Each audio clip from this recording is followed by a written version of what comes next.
እኔን የሚረዳኝም ሰው እንደሌለ ተሰማኝ። አንድ በጣም የተከበረ ባለሀብት ስራ ላይ ውሎ ደክሞ ወደ ቤቱ ሲመለስ አንድ በእድሜ በጣም የገፉ ጺማቸው የረዘመ ነጭ ጺም ያላቸው ደግሞ በጣም የተጎሳቆሉ እየተንቀጠቀጡ አጥሩን ተደግፈው ቁጭ ብለዋል። ሊነጋጋ አካባቢ ማለዳ ከእንቅልፉ ድንገት ሲነቃ ሽማግሌው ትዝ አሉት። አጥሩን እንደተደገፉ አሸልበዋል። እኔም ደግሞ በራሴ ህይወት ውስጥ ይዞ ትታከማለህ፣ ሕክምናን ደግሞ ሙሉ የሚሸፍነው እኔ ነኝ መጠበቅ ደግሞ በጣም ያደክማል። የእምነት ዕዳ ቃል ነው።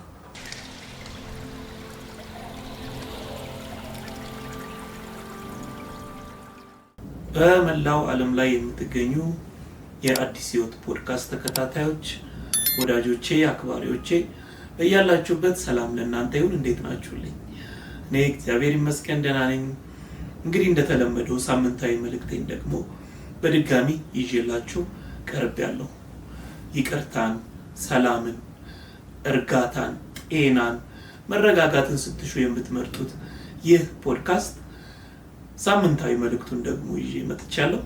እንድትከታተሉኝ በፍቅር እንዲሁም በትህትና እየጠየቅኩኝ ይህንን መልእክት ሼር ለምታደርጉ፣ ፖድካስቱን ደግሞ ሰብስክራይብ ለምታደርጉ፣ ለሰዎችም ለምትልኩ፣ እንዲሁም ደግሞ በጣም ገንቢ የሆኑ አስተያየቶችን ለምትሰጡኝ ሁላችሁም ተመልካቾቼ እጅግ አድርጌ ከልብ አመሰግናለሁ። እግዚአብሔር ያክብርልኝ። ወደ መልእክት የገባው አብራችሁኝ።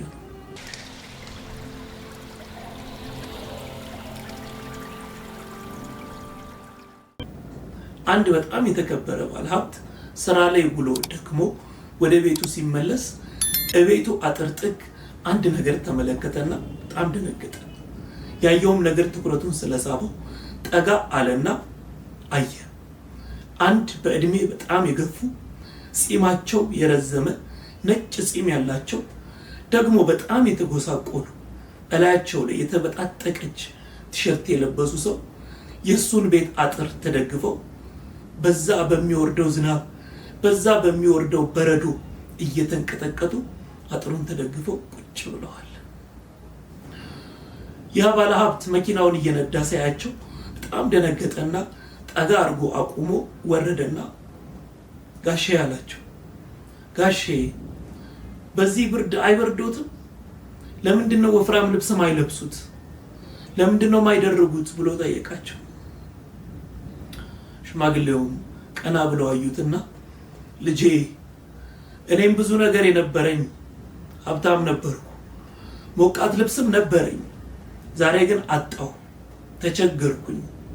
እንዲህ ባለ በረዶ እንዲህ ባለ ቅዝቃዜ ውስጥ እንኳን ሆኜ እምደርበው ወፍራም ልብስ ወይንም ደግሞ ሹራብ ወይም ጃኬት አጥቼ ነው እንደዚህ ምን ዘፈዘፈው አሉት። ባለሀብቱም ዞሮ ብሎ አያቸውና ባለሀብቱም መልሶ ምንም ችግር የለውም ጋሽ፣ እዚሁ ይጠብቁኝ፣ መጣሁኝ፣ ወፍራም ልብስ ይዤልዎት እመጣለሁ ብሎ ወደ ቤቱ መኪናውን ነዳ። ቤቱ ገብቶ መኪናውን አቁሞ ወደ ውስጥ ከገባ በኋላ በድንገት ቤት ውስጥ አንድ ትኩረቱን የሳበው ነገር ተፈጠረና ወደዛ ጉዳይ ትኩረቱን አደረገ።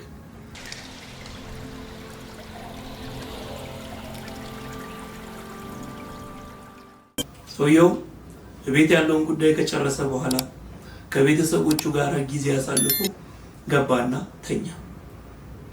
ሊነጋጋ አካባቢ ማለዳ ከእንቅልፉ ድንገት ሲነቃ ሽማግሌው ትዝ አሉት። ፊቱ ላይ ድቅና አሉበት። በጣም ደነገጠ።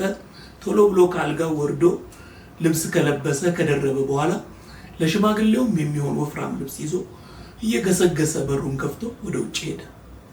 ልክ ሽማግሌው አጠገብ ሲደርስ ሽማግሌው ያንን ብርድ፣ ያንን በረዶ፣ ያንን ቅዝቃዜ፣ ያንን እንደ ጉድ የሚዘንብ ስኖ መቋቋም አቅታቸው አጥሩን እንደተደገፉ አሸልበዋል፣ አንቀላፍተዋል። ህይወታቸው አልፎ ሞቶ አገኛቸው። በጣም ደነገጠ፣ በጣም ተጸጸተ፣ በራሱ እጅግ በጣም አዘነ። ግን ደግሞ ሽማግሌውን ጸጥ ብሎ ሲመለከታቸው እጃቸው ላይ አንዲት ወረቀት ጨብጠዋል። ሰውየውም ጠጋ ብሎ እጃቸው ላይ የተቀመጠችውን ወረቀት አነሳትና ሲዘረጋት ለሱ የተጻፈ አንድ መልእክት ነው። መልእክቱ እንዲህ ይነበባል። ልጄ በዚያ ብርድ፣ በዚያ በረዶ፣ በዚያ ቅዝቃዜ ውስጥ ሆኜ አልፈዋለሁ፣ እሻገረዋለሁ፣ ይህንን በረዶ እቋቋመዋለሁ የሚል የአእምሮ ጥንካሬ ነበረኝ። እንደምችልም በራስ መተማመን ነበረኝ። ይሁንና አንተ መተህ ወፍራም ልብስ አመጣልሃለሁ፣ የሚያሞቅ ልብስ አመጣለሁ፣ ሙቀት የሚሰጥ ምግብ አመጣለሁ ስትለኝ ጥንካሬ ከራሴ ላይ አነሳውና በአንተ ቃል ላይ አደረኩት። ይሁንና ወደ ቤትህ ስትገባ እንዳየሁ ተመልሰህ ግን ልትወጣ አልቻልክም። ባይ አልቻልክም፣ አልወጣህም። እኔ ደግሞ ብርዱን መቋቋም አቃተኝ፣ ከበደኝ። ምናልባት ቃል ባትገባልኝ ኖሮ በራሴ ልቋቋመው እችል ነበር ብለው ያችን ወረቀት እንደጨበጡ በብርዱ ተንቀጥቅጠው ህይወታቸው አልፎ አገኛቸው። ሰውየው በጣም አዘነ። የዚህ ታሪክ መሰረታዊው ትምህርት ምንድን ነው? ወይንም ደግሞ የዚህ ስቶሪ ሞራሉ ምንድን ነው ብለን ስንል አንድ ነገር ነው። ቃል የእምነት ዕዳ ነው። ቃል ከገባን እንፈጽም። እማንችል ከሆነ ደግሞ ቃል አንግባ። አንዳንድ ጊዜ በሁኔታዎች ተመርኩዘን ጊዜያዊ ስሜት ገፋፍቶን ደስታ ሊሆን ይችላል፣ ሀዘን ሊሆን ይችላል፣ አነሳስቶን ለሰዎች ቃል እንገባለን። እንዲህ አደርግልሃለሁ፣ እንደዚህ አደርግልሻለሁ፣ ይሄን ነገር የማደርገው እኔ ነኝ፣ ይሄን ነገር የሚሸፍነው እኔ ነኝ፣ እዚህ ቦታ አብረን ነው የምንሄደው፣ እዚህ ቦታ ደግሞ እኔ ነኝ የምወስድሽ ብለን ለሰዎች ቃል እንገባለን። ከዚያ በኋላ ቃላችንን ሳንፈጽም ስንቀር ጉዳዩ ለኛ ምንም ላይሆን ይችላል። ምናልባትም በጣም ትንሽ ነገር ሊሆን ይችላል። ለዛ ሰው ግን ምናልባት ህይወቱ፣ ጥንካሬው፣ ሙላቱ፣ ደስታው፣ ተስፋው ሊሆን ይችላል። ቃል ገብተን ሳንፈጽም ስንቀር የዚያን ሰው ደስታ፣ የዚያን ሰው ተስፋ፣ የዚያን ሰው ጥንካሬም ጭምር ነው አብረን የምንገድለው። ለዚህ መልእክት ስዘጋጅ መነሻ የሆነ ቅድም የነገርኳችሁ ታሪክ ብቻ አይደለም። ሰሞኑን አንድ ልጅ እማማክረው የኔው አይነት የነርቭ የአከርካሪ አጥንት ጉዳት የገጠመው ልጅ በጫወታችን መካከል እንዲህ አለኝ። ከዚህ በፊት አንድ ሰው አገኘኝና ባለሀብት ነው፣ ብዙ ገንዘብ ያለው ሰው ነው፣ አይዞ ትታከማለህ፣ ሕክምናን ደግሞ ሙሉ የሚሸፍነው እኔ ነኝ አለኛል። በጣም ደስ አለኝ። እኔም ደግሞ የቻልኩትን ሰዎችን አማክሬ ሐኪሞችን አናግሬ አንድ ቦታ ሕክምና ተገኘልኝ። የዛን ሰው ቃል እያሰብኩ በደስታ ሰክሬ ብደውል ስልኬን አይመልስም። እከሌ ነኝ፣ ሕክምናው ተሳክቶልኛል፣ ወጪውም ይሄን ያለው፣ እሱን ላስታውስህ ብዬ ነው በማለት ደጋግሜ ሜሴጅ ብልክም ዝም አለኝ። በጣም አዝኖ ይሄንን ሲነግረኝ አንድ ጥያቄ ጠየቅኩት። ከዛ በኋላ ምን ተሰማህ አልኩት። ዳግም በቃ እኔን የሚወደኝ ሰው እንደሌለ፣ እኔን የሚረዳኝም ሰው እንደሌለ ተሰማኝ። የነበረኝ ትልቅ ተስፋ ጨለመ። የነበረኝ መነሳሳት፣ ለመታከም የነበረኝ ፍላጎትም አብሮ ገደል ገባ። ከዛ በኋላ ደፍሬ ተነስቼ ለመጠየቅ ሌላንም ሰው ለማስቸገር አልፈለኩኝም።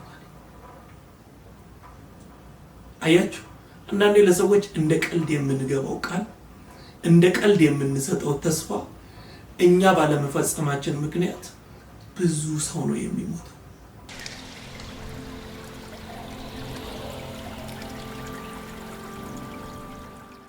እኔም ደግሞ በራሴ ህይወት ውስጥ በጣም ብዙ ጊዜ ቃል ተገብቶልኝ ይሄን አደርግልሃለሁ፣ ይሄንን ሸፍንልሃለሁ፣ ይሄ ነገር በእኔ ነው ተብሎ ሳይፈጸም የቀረበትንና እኔም ለራሴ ቅር የተሰኘሁበትን የተከፋሁበትን ጊዜ አስታውሳለሁ። በየቤቱ ቃል እየተገባለት ሳይፈጸም በመቅረቱ የተጎዳውን ደግሞ ሰው ቤት ይቁጠረው ነው የሚባለው። እጅግ በጣም አስቸጋሪ ነው። በእርግጥ እረዳለሁ። አንዳንዴ ቃል ከገባን በኋላ የተለያዩ ችግሮች ይገጥሙናል። የራሳችንን ህይወት አደጋ ላይ የሚጥል ወይንም ስራችንን አደጋ ላይ የሚጥል ነገር ይገጥመንና ቃል የገባነውን ነገር ላንፈጽም እንችላለን። መፍትሄው ግን አንድ ነው። ቃል ገብተን መፈጸም ሲያቅተን በቀጥታ ቃል ለገባንለት ሰው ይቅርታ ቃል ገብቼልህ ነበር፣ ነገር ግን በህይወቴ ውስጥ እንዲህ አይነት ነገር ገጠመኝ፣ በዚህ ምክንያት ልፈጽም አልችልም፣ እባክህ ይቅርታ አድርግልኝ። ወይንም ደግሞ ጊዜ የምንፈልግ ከሆነ በቀጥታ አሁንም ሄደን ተጨማሪ ጊዜ እፈልጋለሁ፣ ይህን ያህል ጊዜ ታገሰኝ፣ እንዲህ ማደርገው ነገር ስላለ፣ እንዲህ ማገኘው ነገር ስላለ የዛኔ ቃል እፈጽማለሁ ልንል ይገባል። ጥፋተኝነት ተሰምቶን ወይንም አፍረን አሊያም ረስተን ዝም ካልን ግን ያ እኛን የሚጠብቅ ሰው ይጎዳል። መጠበቅ ደግሞ በጣም ያደክማል፣ ይጎዳል። ቃል የእምነት ዕዳ ነው። አንድ ነገር ግን እዚህ ጋር አስምሬ ማለት ፈልጋለሁ። በምንም መንገድ ውስጥ ሆነ ቃል መግባት የሚያስፈልገን ከሆነ ቆም ብለን አቅሙ ይኖረን አይኖረን ራሳችንን ልንፈትሽ ይገባል።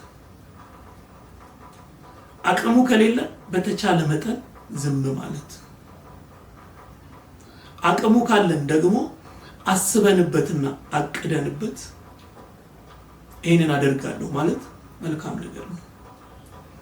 ካልሆነ ግን እኛም ጥፋተኝነት እየተሰማን ተጎድተን ሌላውም ደግሞ እኛ በሰጠነው ተስፋ ባልፈጸምነው ቃል ተጎድቶ ተሰብሮ ይቀራል። የእምነት ዕዳ ቃል ነው። አስበን ቃል እንግባ፣ ቃል ከገባን ደግሞ እንፈጽም። የዛሬው መልእክት ይሄ ነው። እነዚህን መልእክቶች ለብዙዎች እንዲደርሱ ሼር አድርጉልኝ። አዲስ የሆናችሁ ደግሞ ሰብስክራይብ እያደረጋችሁ ይህ መልእክት ለብዙዎች እንዲደርስ ማንን እንደሚያድን ስለማናውቅ ሀሳብ እንድትሰጡ አስተያየት እንድትሰጡ ጠይቃለሁ። ከልብ አመሰግናለሁ። መልካም ጊዜ